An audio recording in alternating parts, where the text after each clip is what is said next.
actually started writing politics in 1987 in the old Parliament House. So when you go back to Old Parliament House now and look at the press gallery there, it feels like Toy Town. It's hard to believe that we actually used to play cricket in the hall and it was about that wide. In fact, I was on the committee when I was president of the press gallery that worked with Old Parliament House in restoring the old press gallery, and that really did feel very, very strange. The new building was gigantic when we moved into it. I worked there from 1989 and now it doesn't seem so gigantic anymore, and of course it barely fits us in. So. It's funny how things change. You mentioned the Albo book. I heard somebody say they thought Albo was coming tonight. I'm sorry, I hope I'm not a disappointment to you. I'm just the person that wrote the book about Albo. And it is a funny thing though, talking about the relationship between journalists and politicians. It's a funny process when you start to write a biography of a politician that you've known as a journalist for very many years. You have to slightly adjust the relationship and set some rules about that, and particularly when it's a biography that they're cooperating with, but it can get quite tense and very intense. And after that extremely long process was over, there was a period where I neither spoke to nor saw Albo for a little while, I think by agreement.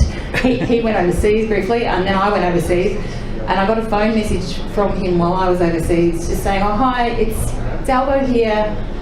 Just ringing to say hi. Haven't spoken to you for ages. Feels really weird. Bye."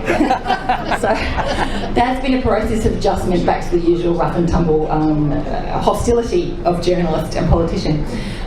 Peter mentioned the breadth of the subject tonight. My subject, the subject I've been asked to talk about, is journalism in Australia's national political debate. Nothing like being nice and specific.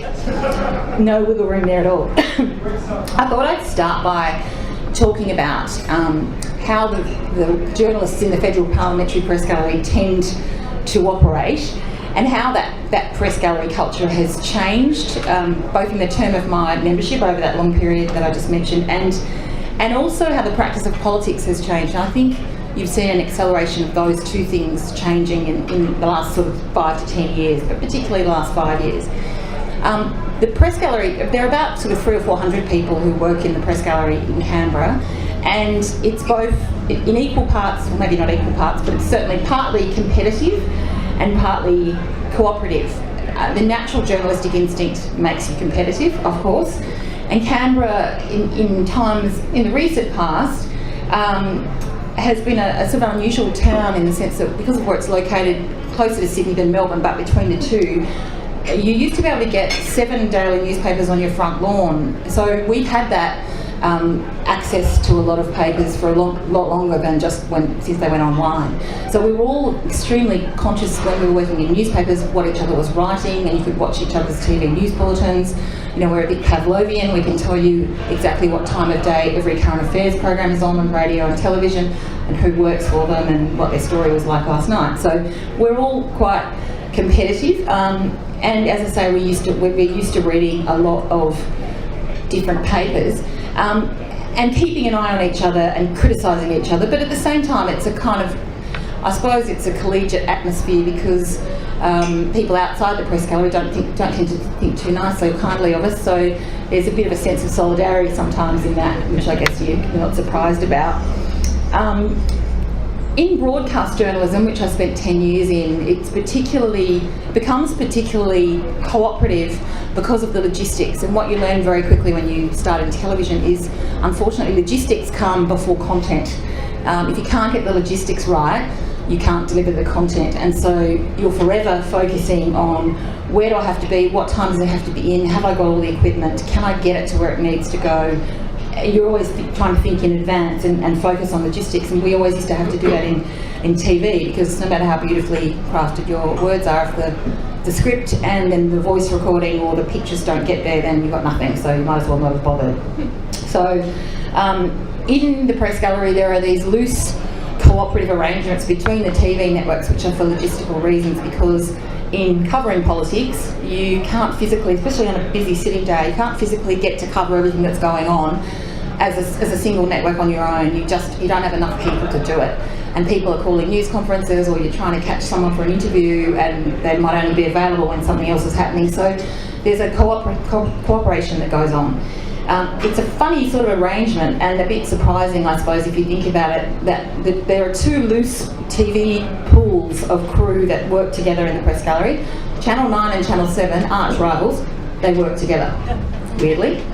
The ABC and SBS and Channel 10 work together. And so the camera crews will collaborate and cover an event together, contributing different crews so that we can get all the angles that we need and we can cover everything.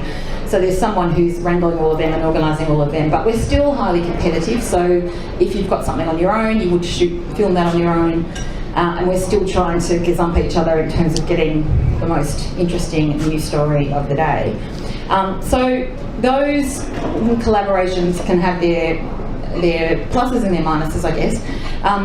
One of the examples of both is when we travel overseas, when a Prime Minister travels. Traditionally, all the major media organisations would go with the Prime Minister, and with TV networks, we would group together all of the free-to-air networks and form one large crew and have to share all the pictures, which means that we have to work closely with our competitors, which is not always a friendly and happy arrangement. And when the time pressures are on and everybody's trying to get their work done, it can get a little bit stressful. It can have both a substantive and a superficial impact. I'll give you one anecdote of the superficial impact. Early on when I was in TV, we had been travelling with John Howard in the UK, and he was coming back to Australia but had gone via the Middle East to go into Afghanistan. These trips are always highly secret. Sometimes they share them with us in advance, sometimes they don't.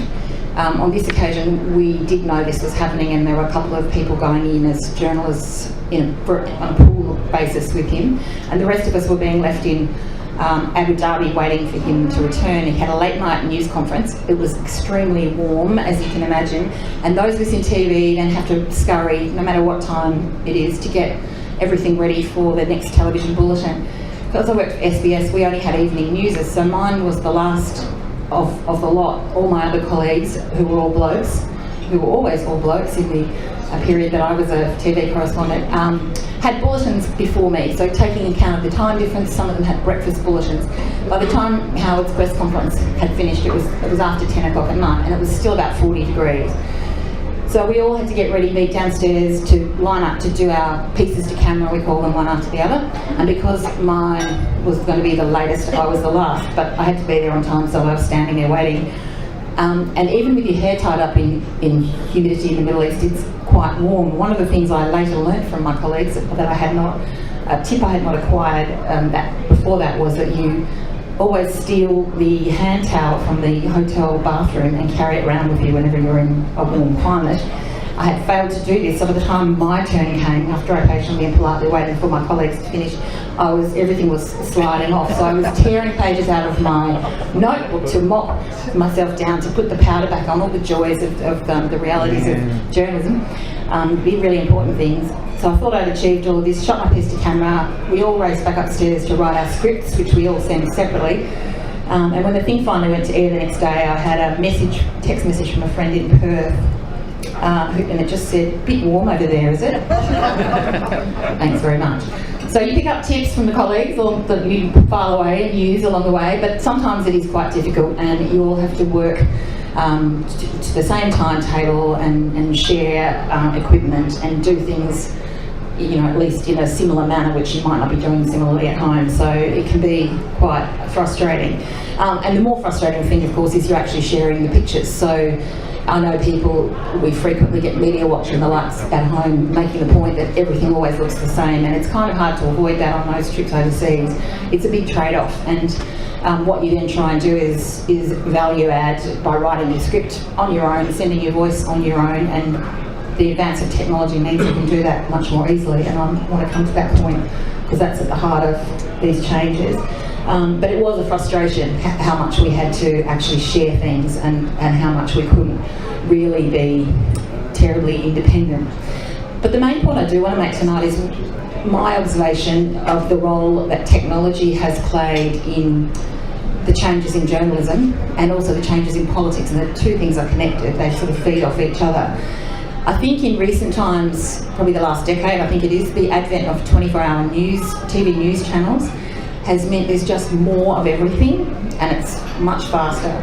the two pay TV, or the two, 24-hour news channels, the pay TV, Sky News and ABC 24, are on 24 hours a day, and they have to be filled 24 hours a day. And what that means is they're always looking for something to be on.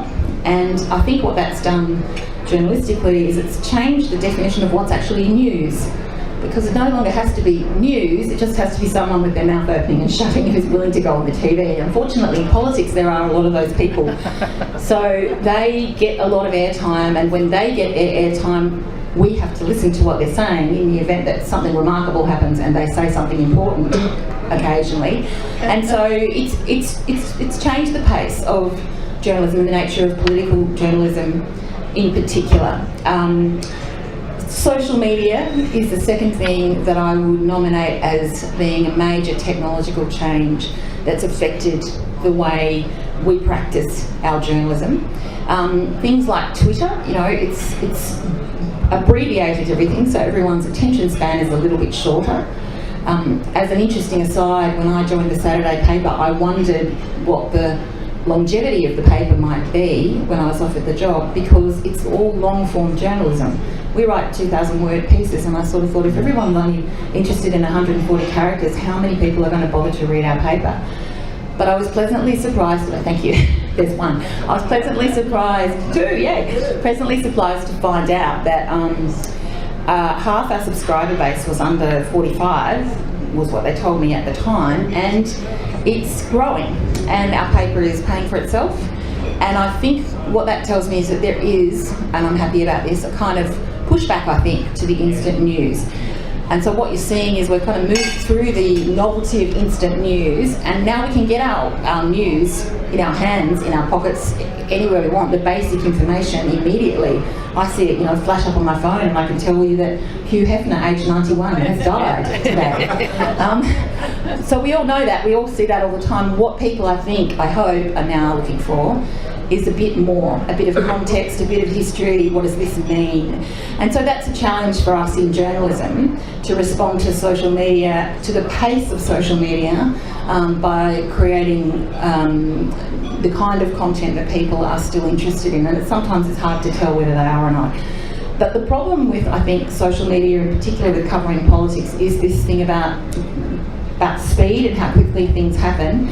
And also this idea about the way people engage. Now, the fact that, I guess, with social media, it's created a platform for people more than just journalists to broadcast. Everybody can now be a publisher and a broadcaster. Citizen journalists are everywhere, and I think it's all good that we have more people disseminating more information.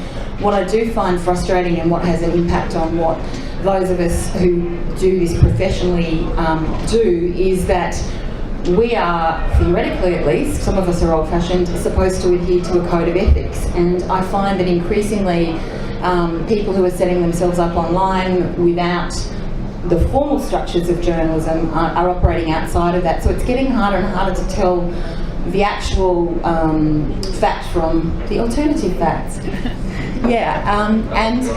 And whereas, there's plenty of criticism you can make about traditional media, but they have played a role in curating and at least verifying, in large part, things that have gone on. There's at least an effort made to do that, and I don't think that's always the case anymore. So that's a bit of a frustration for those of us in journalism. And what it does is it puts more pressure on us to work faster. So nowadays, whereas TV and newspaper journalists and radio journalists had fixed deadlines at particular times of the day, and you would work towards those, now the deadline is all the time. If you're working for a newspaper, your deadline is as soon as you can finish your story, and the sooner you can finish it, the better. And so no longer do we have the luxury of going to get, again, call me old-fashioned, going to get both sides of a story.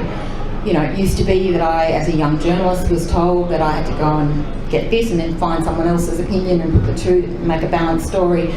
There's no time for that anymore. Now it's just get this and get it out.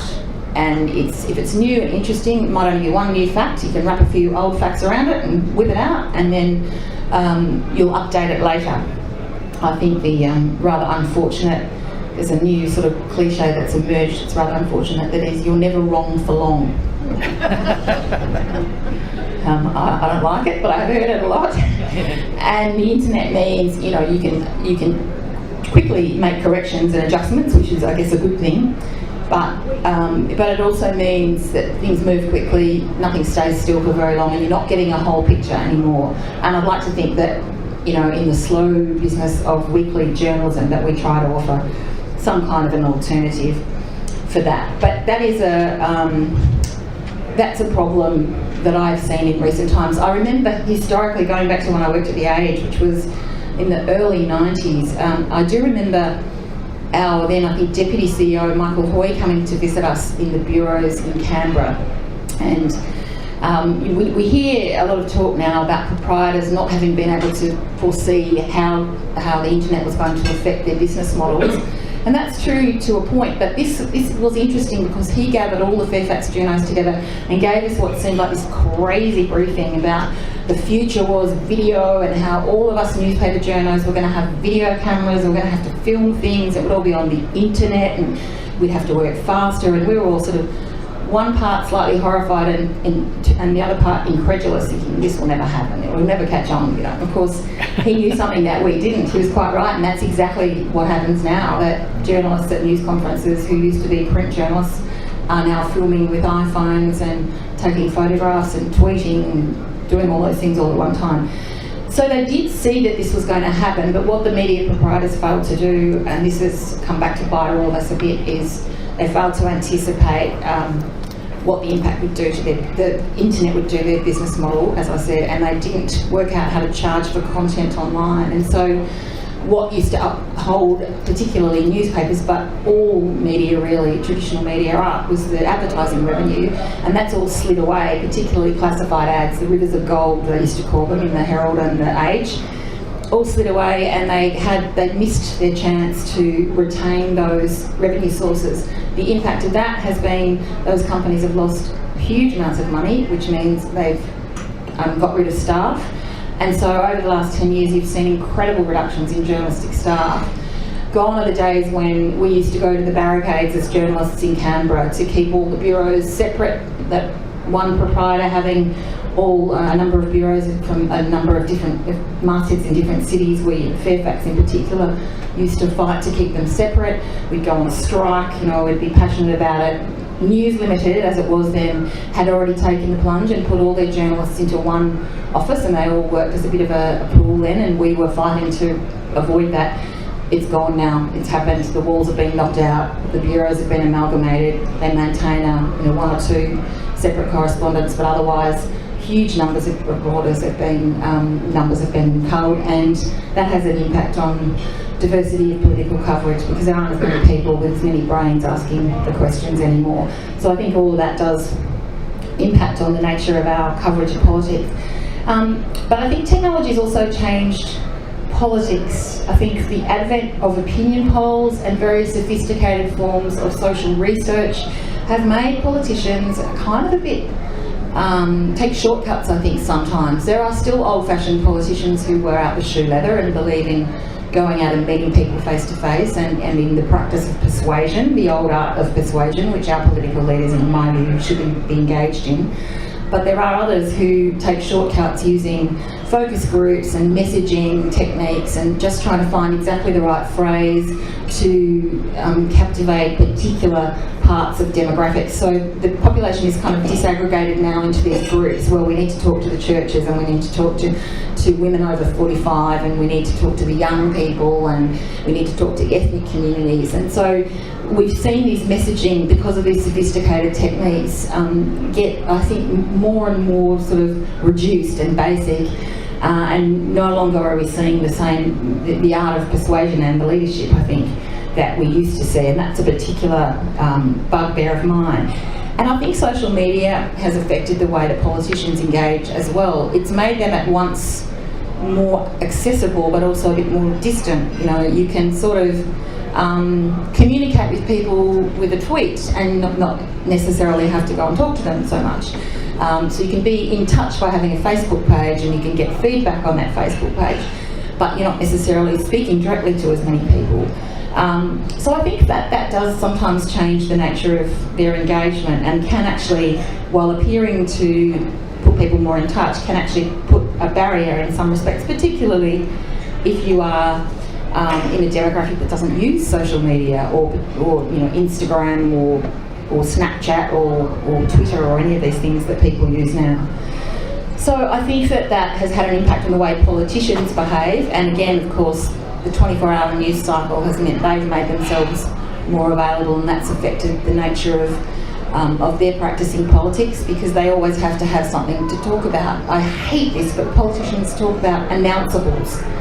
They have it's a word that got made up somewhere around about Keating's time, and now they talk about announceables. They like to have things in the bottom drawer to be able to announce on a quiet day. So they sort of look at the landscape, think, okay, we don't know of anything that's going to happen on that day, so we're going to grab the news cycle and make our big announcement. And for those of us in political journalism, we're like, well, do we ignore this announcement or do we report it? Well, if it's it's a substantial announcement, we have to report it, but that means the more we're chasing around after these preordained, orchestrated things, the less we're chasing around after the things that they don't want us to look for. And I think it was Catherine Graham from the Washington Post who talked about journalism being the publication of things they don't want you to know about, and everything else is advertising. And there's a lot of that goes on now in politics. So the more airtime available and column centimetres available for politicians, the more that practice ensues. And I don't see that winding back anytime soon. I'm going to now look at my watch. I wanted to talk a bit about now and some of the kind of knock-on effects of those things in politics. I think what we're seeing, and this is probably also a result of the churn we've had in political leadership in the last decade or so, is that we've seen a polarisation within political parties, but we've seen it within media as well. On the media side, I think I probably would trace it back to the News Corp. The Australian newspaper has always been pretty politically activist. It's Murdoch's flagship paper. It's not its highest selling, of course. The highest selling are the Herald Sun and the Telly. And in fact, if you look at the Australian, it doesn't have very many ads in it, but it is an influencer. People in public office do read the Australian, and it increasingly pushes its own agenda. Other newspapers have done the same, but I think they led the way really, and the combination of that with the Murdoch engagement with Sky TV means they now have a double platform for that, and that has kind of forced everyone else to take a different position. And that these days when you work in media, from my perspective, I find that I think newspapers are kind of being forced to one way or the other, and there aren't many newspapers that you would look to anymore where you would say that paper goes right down the middle. People tend to, even if it's not right, they tend to think papers are on right or left. And what that does with politicians is that they pick their organ of choice. And if you work for one that doesn't agree with their politics, or that they perceive not to agree, they don't speak to you. So in the old days, a politician used to feel obliged to return a phone call, have a conversation. There were always times where they had bees in their bonnets about something and might not bring you back. But generally speaking, there was an assumption that there was a courtesy afforded and that someone from the office would phone you back. But these days, if they are of what they consider to be a different stripe to your organisation, they just don't. And unless you're working for one of the major TV networks that they see as being very important to them, there's a hierarchy of where you fit, and it's an interesting exercise, having been at one organisation, moved to another and then to another, to find the different treatment you get from the same people according to what they think you now do. And I think that's a problem in Australian political coverage. And I don't think it's good for politicians either. I think they should be talking to everyone, not just the people they think are their existing constituencies. But I do see that as a particular issue both in journalism and in politics. I do try, I think, to go down the middle, but our paper is seen to be on the progressive side, and so that means that it's a bit of a struggle sometimes to get some of the more conservative people to talk to you. And I think you're seeing, because of leadership tensions, particularly inside the government, you're seeing a fracturing of ideologies, and that is just making that whole issue more and worse and worse, I think. And the trouble is, if you criticise something or a position on something, you're seen to be criticising, something bigger. And I don't know, I think until that issue somehow resolves itself, it's going to be extremely difficult to get out from underneath that. And we're seeing that play out right now in the postal survey and a number of other issues where people are taking ideological positions for perhaps reasons other than just the reasons that they give. So that's a frustration in covering national politics. I'm sure it must drive the consumers of politics crazy, having to wade their way through all of these things. But I think until the Liberal Party in particular resolves its existential crisis and works out whether it's conservative, progressive, or can manage to narrow the two, we're not going to see any lessening of that. So that would be my main comment, I guess, about the frustrations of covering politics at the moment. That the combination of the technological impact and the superficiality that can go with that, and some of the ideological agendas, and those agendas play out on the other side of politics as well, not only on the conservative side. We've seen them on the left of politics many times. Until those things are resolved, I don't think we're going to see any lessening of that. Anyway, maybe I should stop now and see if there's questions, if you have any questions. Okay. Well, look, please say thank you to Karen.